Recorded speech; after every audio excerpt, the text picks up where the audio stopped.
Hello students, how are you? Yes, you should be very good. And so I am here back with my next video on the topic for class 9th, matter in our surroundings. In the previous video, we did the physical nature of matter. The link you can find in the description box. And in this video, we will be discussing the characteristics of the particles of matter. The part we did in the previous video that matter is made up of very tiny particles.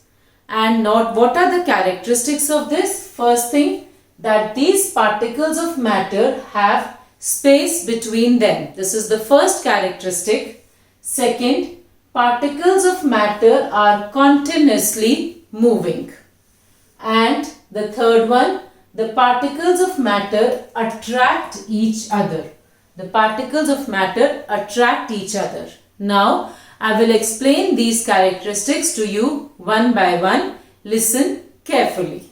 Alright. So, the first characteristic is that the particles of matter have space between them. We did an activity in the previous video of dissolving in a beaker of water sugar. So, we took water in a beaker and in that water we added some sugar, and it was observed that slowly the entire water had started tasting sweet.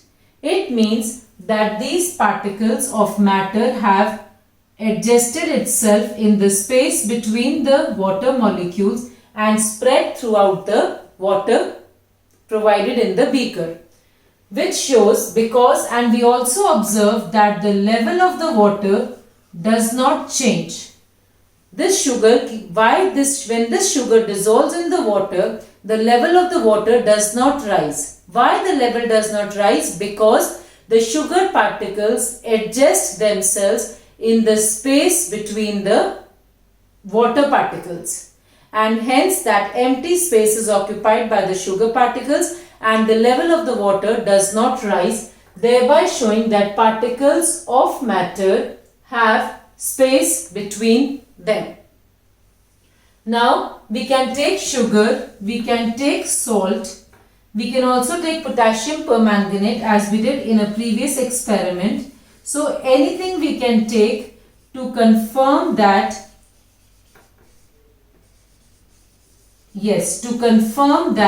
particles of matter have space between them. It means both the activities which we did in the previous video can be used to show that particles of matter have space between them.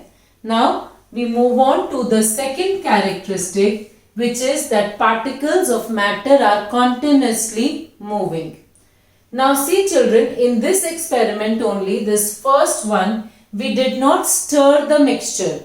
When we add anything, suppose now I am taking salt, this is a beaker of water, and to this water now I am adding salt. I leave this entire setup undisturbed because I don't want to move the particles by my own, but I want to show that the particles of matter are continuously moving. Therefore, I will not do any stirring, and we leave this salt in the water for some time. Slowly what will happen, due to the random motion of the particles will move here and there, which I have explained in the previous video as Brownian movement.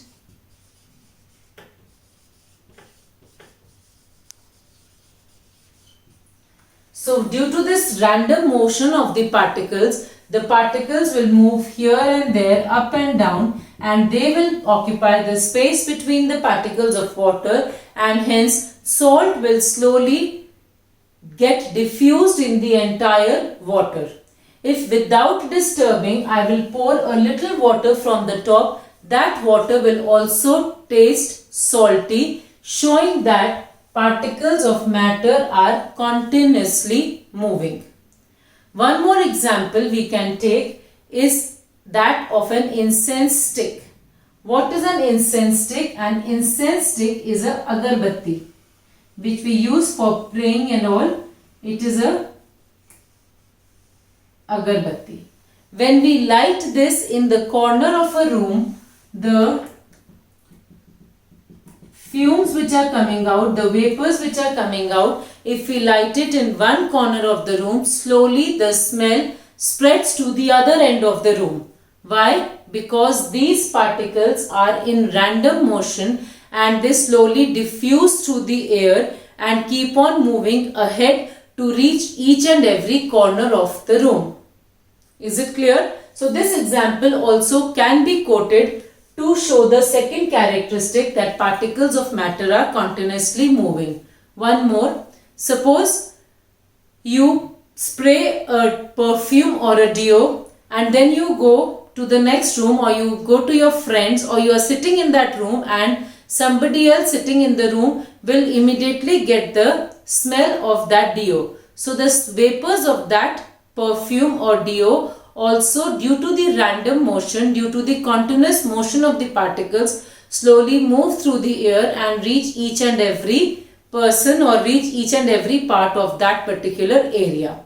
All these things prove that particles of matter are continuously moving. Now we will take the last characteristic, the third one, that is the particles of matter attract each other. For this I will give you one very simple example. Suppose I have this pen in my hand. Now with this pen, if I say I want to move my hand through this pen I want to pass my hand. Is it possible? No, it is not possible, because the particles in this pen are so closely attracted to each other, so tightly bound to each other, that there is no space for my hand to go through this pen.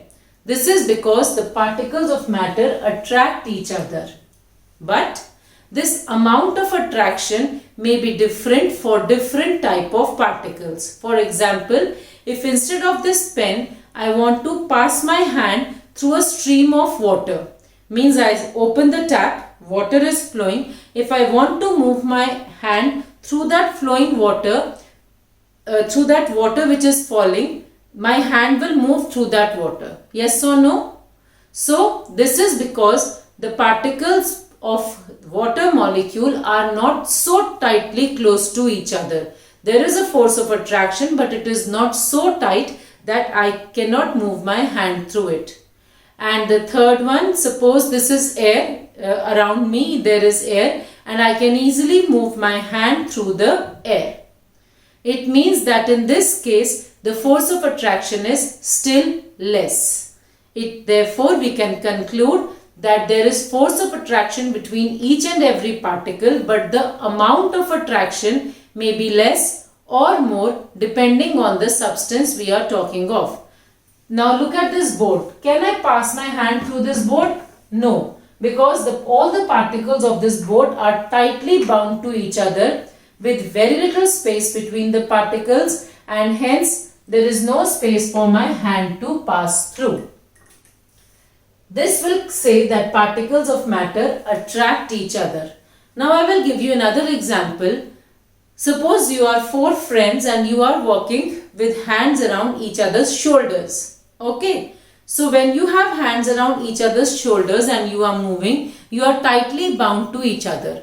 Somebody from the back, if tries to push you, you might not separate because there is a strong force of attraction between the 4 of you. Now next, I ask you to walk with your hand in hand, not shoulder, hands on the shoulder, but hand in hand. Suppose this is the hand, then the other one holds the hand from here. Your second hand, the next friend holds your hand from here. If you are holding your hands like this, then if somebody pushes you, if not very easily, but he may be able to break this bond between you, because now the force of attraction between you is less.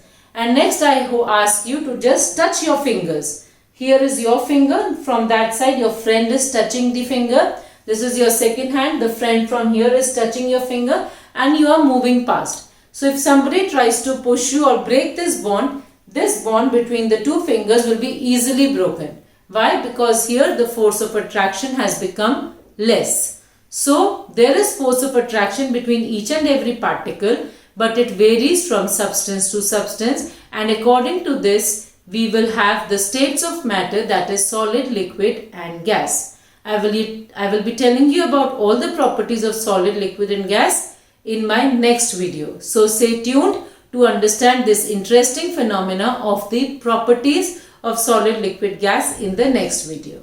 If you like this video, don't forget to subscribe, share with your friends and like also. Be happy. Thank you.